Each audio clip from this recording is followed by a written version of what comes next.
Hey everybody, this is Miss Darty, and today what I want to talk to you about is Lewis structures involving double bonds. And we've already looked at this whole procedure, except for 8. We did 8 part A, where we added a lone pair of electrons to the central atom. Now we're going to do 8 part B, where we move a lone pair of electrons from the outer atom into a sharing position between the outer atom and the central atom.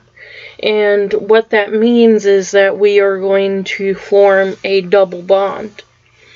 And in double bonds, 4 electrons are shared. And we'll take a look at what that looks like now.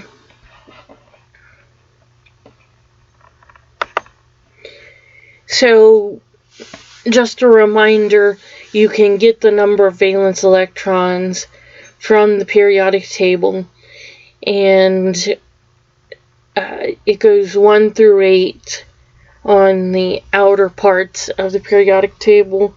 We skip the center part of the periodic table.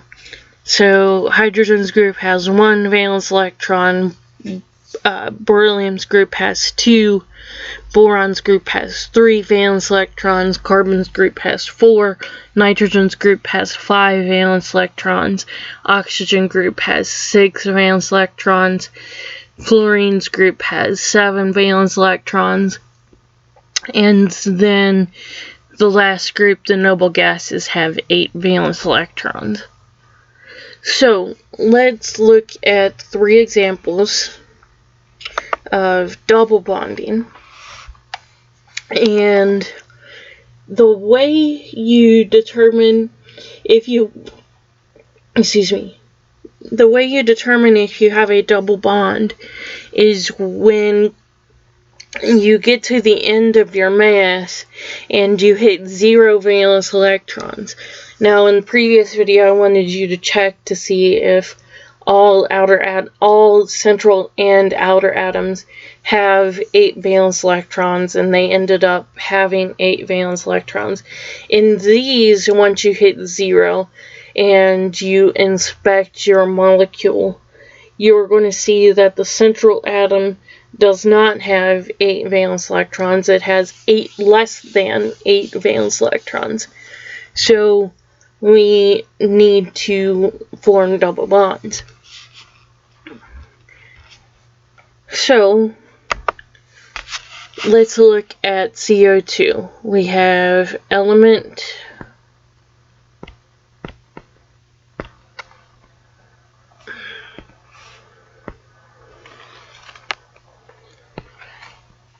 number of atoms,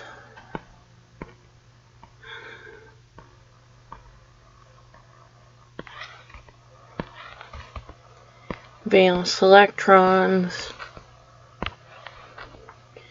and your total.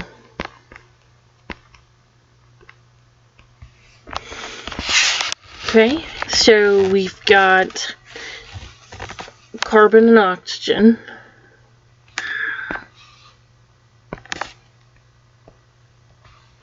We have 1 carbon, 2 oxygens, and carbon has 4 valence electrons, oxygen has 6 valence electrons,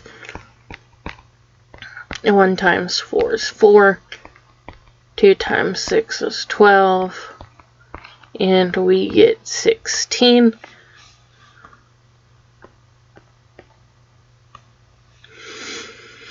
We're going to have carbon, and then oxygen, 2 oxygen. So I already drew the bonds. So we have 4 electrons involved in our bonds. We have 12 electrons left over. So fill the octets of the outer atoms.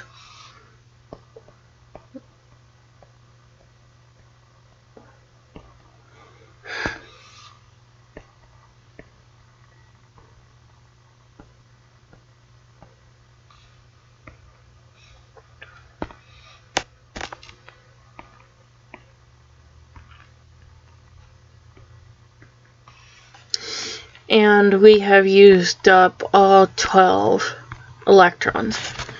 So now you need to get into the habit of checking to see if your molecule has 8 valence electrons around all of the atoms. The oxygens are good with 6 dots, plus the bond makes 8. But look at the carbon. The carbon in the center has only the 2 electrons involved in each bond, so carbon has 2 and 4 valence electrons.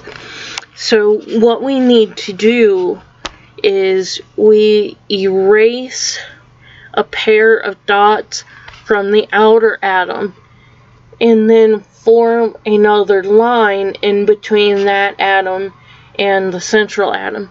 So we're going to erase a pair of dots and put another line in between that atom and the central atom. So then now the carbon has 2, 4, 6 electrons. We need to do that once more on the other side. Erase a pair of dots and put and draw, maybe.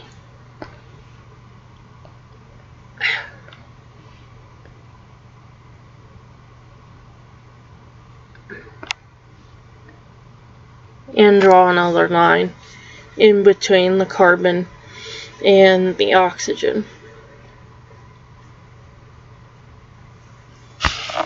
Okay, let's move on to another example, and let's do O3. Now, this is an easy one to get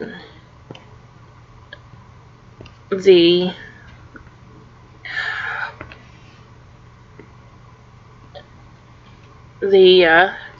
chart done. Excuse me. We have element, number of atoms,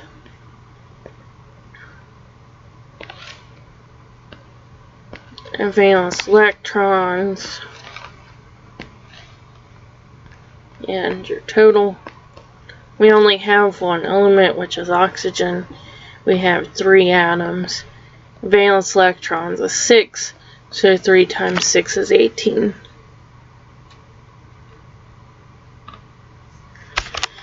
So we have 3 oxygens, so we're going to have just 3 oxygens in a row. I already drew my bonds, so I have 4 bonds, so that gives me a total of 14 left. Draw the octets of the outer atoms.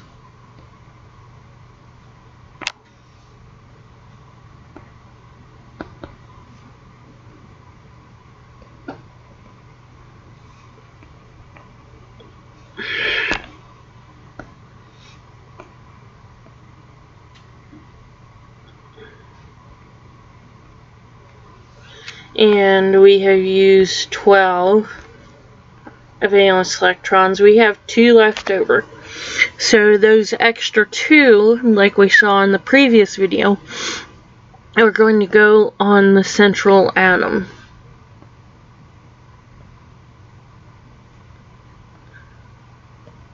Maybe.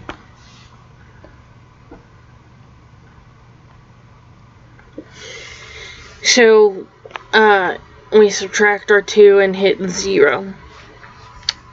You always have to double check to see if your central atom has 8 valence electrons. Well, all of your atoms have 8 valence electrons.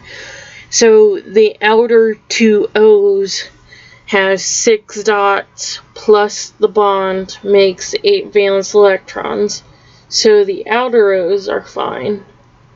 But the central oxygen only has 2 electrons in each bond, so we have 2 4 valence electrons plus the dots make 6 valence electrons. We have to double bond here because we only have 6 valence electrons. We need 8. So we are going to erase a pair of dots from the outer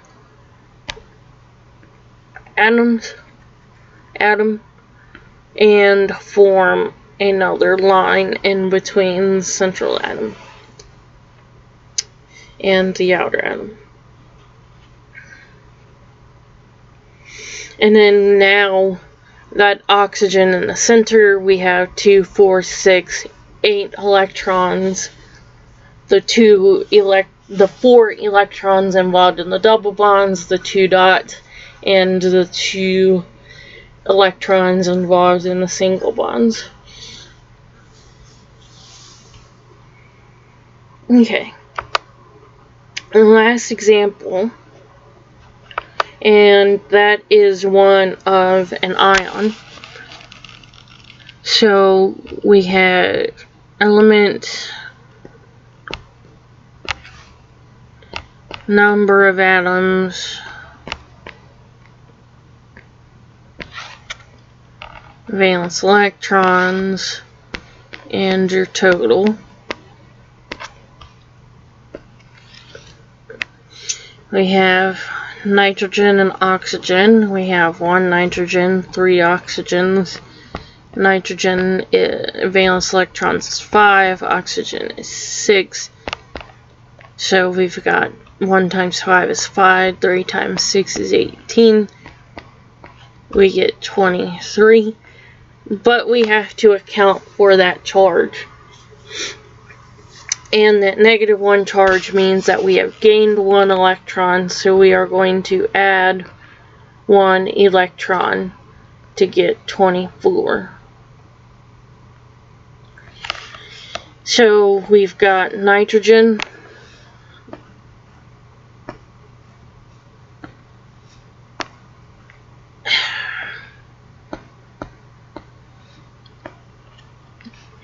nitrogen surrounded by 3 oxygens. I'm going to go ahead and draw my bonds.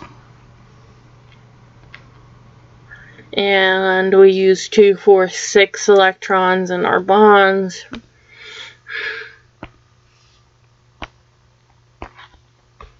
And so that is 18 electrons left over. Fill the octets of the outer atoms.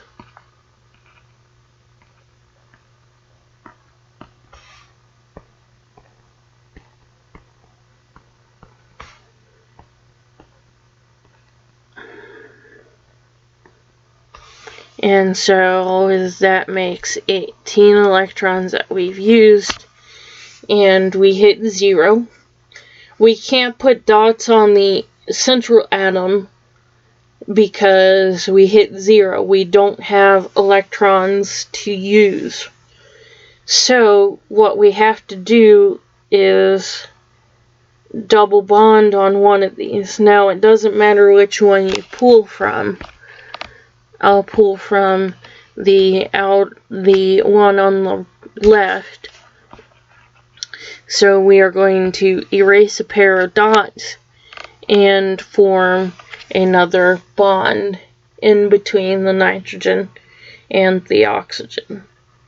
So nitrogen now has 4 electrons involved in the double bond, and then 2 electrons in the bottom bond, and then 2 more electrons in the bond to the right. So we have 8 valence electrons around the nitrogen now. So those are Lewis structures with double bonds. You have a homework assignment over that.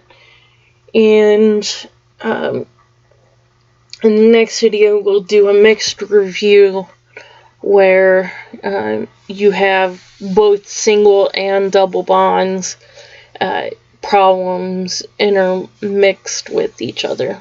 So thank you very much for learning with me today. I enjoyed learning with you.